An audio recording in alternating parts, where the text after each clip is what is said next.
En el banquete de hoy, en el programa de hoy, hablamos sobre caníbales y antropofagia y de inmediato nos viene a la mente Hannibal Lecter, tanto las películas como la serie. Yo les confieso que no había visto la serie, no se me antojaba, pero la comencé a ver y me cautivó, aunque, spoiler alert, el final de la tercera temporada no me gustó. ¿De dónde viene la palabra caníbal? Al parecer proviene de caribal, Caribe, que es el nombre con el que se referían a algunos pueblos indígenas de las Antillas, caribes, que eran especialmente bravos, valientes, aguerridos, y si hemos de creer a algunas referencias de Cristóbal Colón, que no era del todo de fiar, algunos de estos pueblos devoraban a los vencidos en batalla, pero no se esperaban a cocinarlos con calma, sino literalmente tibiecitos ahí en el campo de batalla, se los comían porque creían que comer era de alguna manera absorber espíritus que vivían en las diversas partes del cuerpo. ¿Por qué el canibalismo, por qué la antropofagia nos da horror? Yo creo que por un sentimiento de solidaridad con la humanidad, porque hay otras especies animales, cocodrilos, leones, que no tienen ningún empacho en devorarse los unos a los otros, en que los mayores se comen a los menores. Nosotros somos antropófagos, pero en un sentido moral, ético, es decir, a lo mejor no comemos a los demás, pero si los matamos, los oprimimos, los violentamos. Pero se conserva este tabú, y yo creo que bien conservado, de no devorar la carne. Sin embargo, sí hay como dos momentos o dos circunstancias en las que se da la antropofagia. Por un lado, la antropofagia ritual, y por otro lado, la antropofagia por necesidad. La antropofagia por necesidad, por ejemplo, es la de los sobrevivientes de Los Ángeles, perdón, los sobrevivientes de los Andes. En 1972, un equipo de rugby que viajaba de Montevideo a Chile tuvo un accidente en los Andes, chocó el ala del avión y estuvieron aislados, tardaron 72, 75 días en rescatarlos y llevados por el hambre, algunos de ellos, de los sobrevivientes, devoraron cadáveres de algunos de los que habían muerto en el accidente. Pero se trata no de matar para comer, sino de comer cuerpos de seres humanos. También Géricault, el magnífico pintor del romanticismo francés, retrata en un cuadro que está en el Louvre, se llama El naufragio del Medusa, otra, iba a decir anécdota, pero en realidad es otra historia de terror.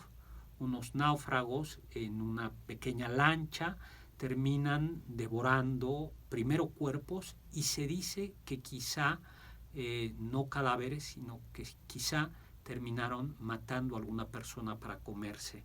Nunca lo sabremos.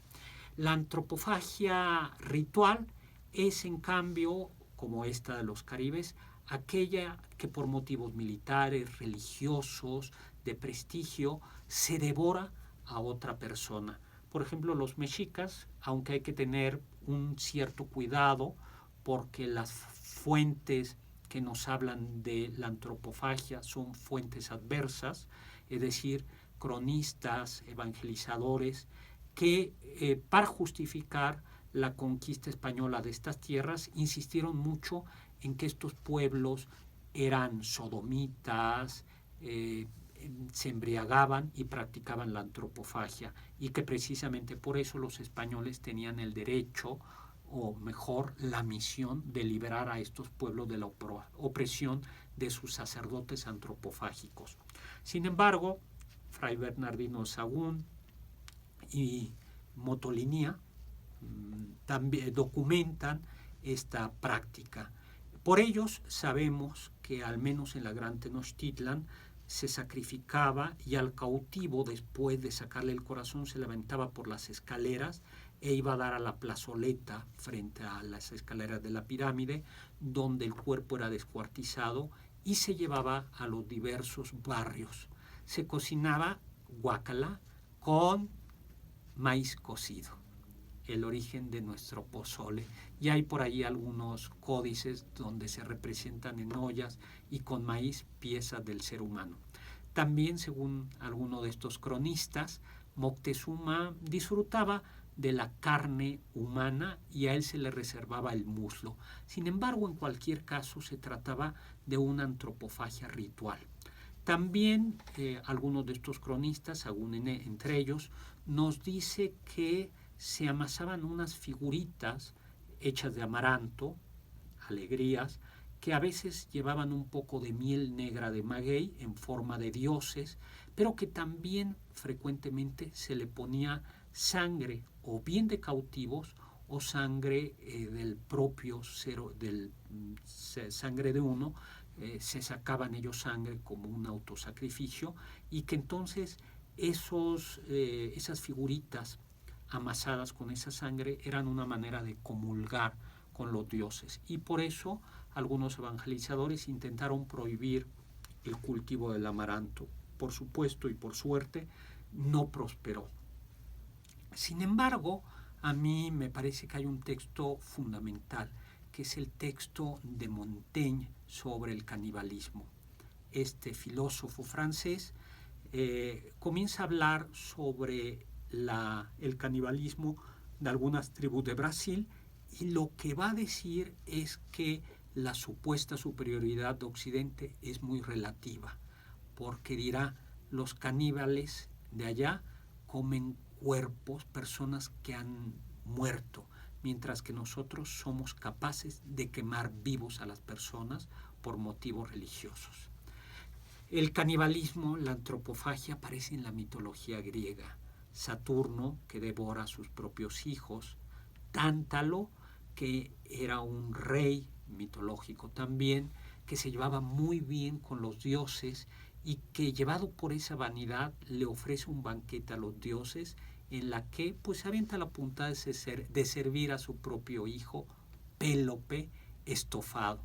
Los dioses lo castigan y no prueban ese estofado de Pélope, pero una diosa, Demeter, que estaba muy triste porque su hija Perséfone había sido raptada, inadvertidamente le da una mordida a un omóplato del pobre Pélope y le da una mordida tan fuerte que cuando los dioses quieren revivir o resucitan al chico que ha sido descuartizado y cocido, se encuentran con que le falta el omóplato.